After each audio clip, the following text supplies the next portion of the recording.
Oke, untuk paket review hari ini ya, seperti biasa. Pertama saya akan coba memberikan informasi mengenai sentimen market yang berkembang saat ini. Lalu bagaimana hubungannya antara pergerakan market baik dari sisi teknikal maupun dari sisi fundamental. Yang pertama, sentimen market yang berkembang saat ini. Kita tahu ya, kemarin rilis data inflasi untuk di tingkat konsumen atau CPI ya, dan semalam kembali dirilis tingkat inflasi untuk di tingkat produsen, di mana keduanya kalau kalian perhatikan masih tinggi, good for dollar harusnya ya. CPI kita tahu yang sebelumnya 2,9% meningkat menjadi 3%. Lalu PPI juga yang sebelumnya 0,3 naik menjadi 0,4% ya. Rilis data jobless claim semalam juga bagus. Overall untuk rilis data Amerika seluruhnya rata-rata bagus. Tapi kenapa dolarnya melemah? Nanti kita kupas lebih detail. Itu yang pertama. Yang kedua, kita tahu tipikal presiden Amerika yang terbaru yaitu Donald Trump. Beliau tipikal adalah orang atau individu yang selalu nge-tweet. Pada periode pertama beliau nge-tweet di Twitter ya. Saat ini di Truth Social beliau mengatakan bahwa memerintahkan jajarannya, berarti menteri dan sekelasnya ya kalau di sini, untuk menyelidiki negara-negara yang tidak adil di dalam dunia perdagangan, terutama untuk otomotif dan untuk alat-alat komunikasi serta alat-alat pertanian. Ini yang membuat para pelaku pasar melihat tindakan dari Trump ini semakin memperburuk perang dagang global.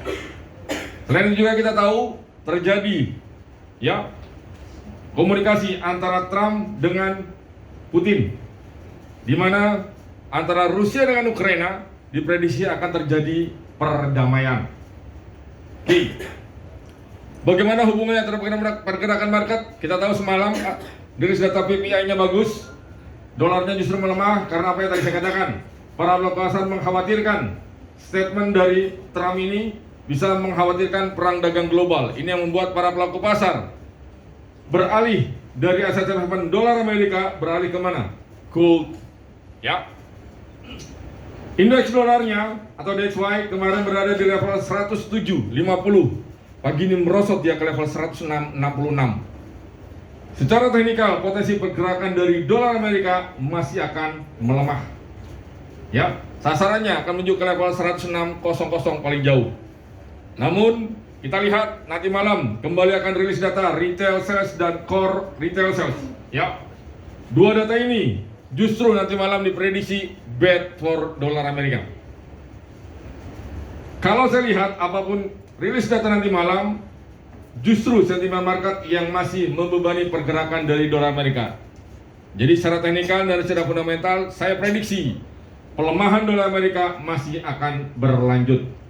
Oke, bagaimana hubungannya terhadap pergerakan market? Yang pertama terhadap gold atau emas. Kita tahu ya, kemarin tertinggi berada di level 2928, low-nya 2900. Dan kita tahu all time high-nya berada di level 2942. Kalau kita lihat pergerakan market agak sulit diprediksi ya. Makan bubur ikan lele, hancur le. Betul ya? Dolarnya strong, emas ikut naik. Saat ini yang tadi saya katakan, dolarnya melemah, emas naik sangat wajar ya. Dan kalau secara teknikal potensi pergerakan dari gold di hari ini masih akan coba naik tapi terbatas. Sasarannya kemana? Akan mencoba ke level 2940-an. Bisa nggak Pak break di level all time high saat ini 2942? Kalau saya lihat dari secara teknikal belum. Tapi menuju ke level sana 2940-an akan terbentuk di hari ini. Ya.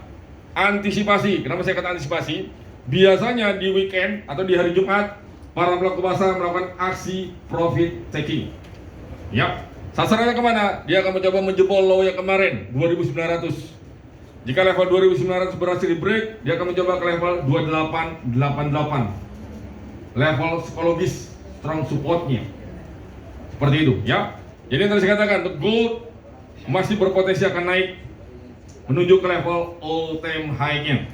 Dan penurunannya yang tadi saya katakan mencoba break di level 2900. Itu pergerakan harga gold Lalu bagaimana pergerakan harga minyak?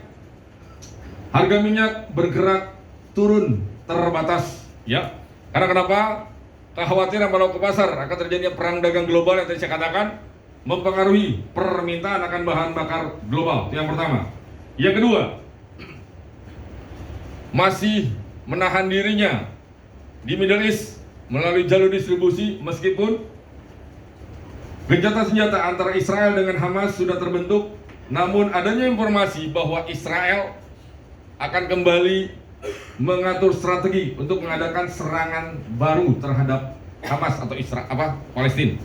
Ini yang membuat para pelaku pasar mengkhawatirkan akan terjadi kembali gejolak yang ada di Timur Tengah. Lalu bagaimana dengan mata uang? Euro, pound sterling, Aussie, serta yen. Kalau teman-teman perhatikan, overall untuk mata uang yang kontra dengan US dollar mengalami penguatan, kecuali yen. Yen justru melemah. Karena kenapa? Para pelaku pasar melihat sikap yang awalnya hawkish dari Bank Sentral Jepang akhir-akhir ini mulai dovish. Karena kenapa? Kita tahu sebelumnya Bank Sentral Jepang memprediksi akan ada 2 kali kenaikan tingkat suku bunga di tahun ini. Namun terakhir informasinya, Ketua Bank Sentral Jepang justru melihat peluang di tahun ini hanya maksimal 1 kali kenaikan tingkat suku bunga. Dan beliau menegaskan itu juga akan melihat rilis data ekonomi Jepang plus tingkat inflasi Jepang yang hingga saat ini untuk rilis data ekonomi Jepang masih negatif, sedangkan inflasi masih stagnan. Itu menyebabkan yen masih mengalami pelemahan. Sasarannya menuju ke level 154.500 sampai dengan level 155.800 untuk pergerakan mata uang yen terhadap US dollar. Lalu di euro dan pound sterling, keduanya kalau teman-teman perhatikan secara teknikal bergerak menguat dia. Karena kenapa? Pelemahan dari mata uang dolar Amerika. Itu yang pertama.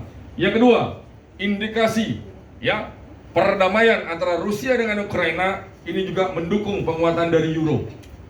Ya, meskipun penguatannya terbatas. Karena kenapa? Yang tadi saya katakan, statement atau instruksi dari Trump terhadap jajarannya untuk menyelidiki ya adanya ketidakadilan perdagangan di otomotif pastinya juga berimbas terhadap kawasan Eropa.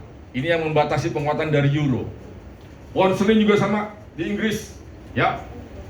Di bulan ini diprediksi Bank Sentral Inggris juga akan memberikan statement mengenai arah kebijakan yang akan diambil.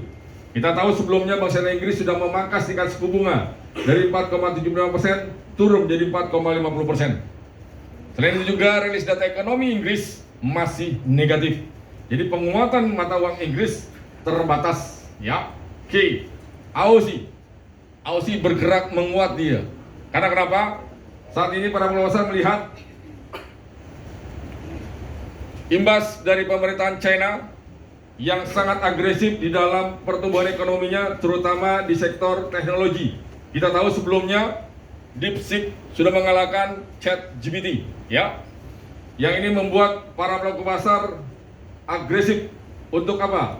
Bahan-bahan komoditas di Australia. Ini menyebabkan Aussie menguat tapi terbatas. Karena kenapa? Diprediksi minggu depan Bank Sentral Australia akan memangkas tingkat suku bunganya. Jadi ini yang membatasi penguatan dari Aussie. Ya, itu mata uang yang kontra dengan US dollar.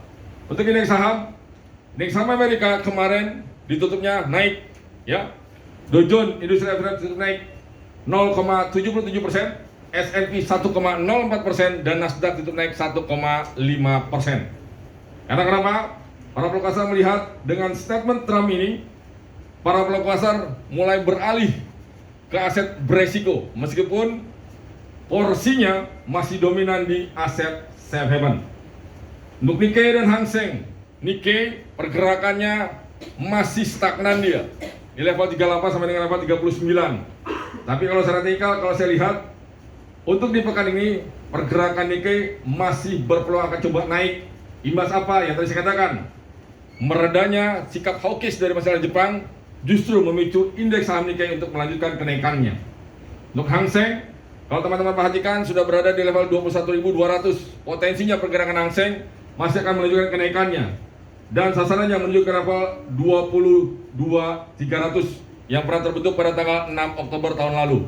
Ya, ditambah lagi secara fundamental yang tadi saya katakan, pemerintahan China mulai agresif di dalam pertumbuhan ekonominya, terutama imbas dirilisnya DeepSeek. Oke, itu market review dan market news dari sisi teknikal dan dari sisi fundamental. Dan saya informasikan ke teman-teman, minggu depan di hari Jumat kita akan kembali mengadakan kelas advance, yaitu ngopi, ya, Jumat depan, ya. Untuk linknya nanti seperti biasa kita akan coba share di grup. Baik, untuk market review saya rasa itu aja. Ada yang mau ditanyakan silahkan.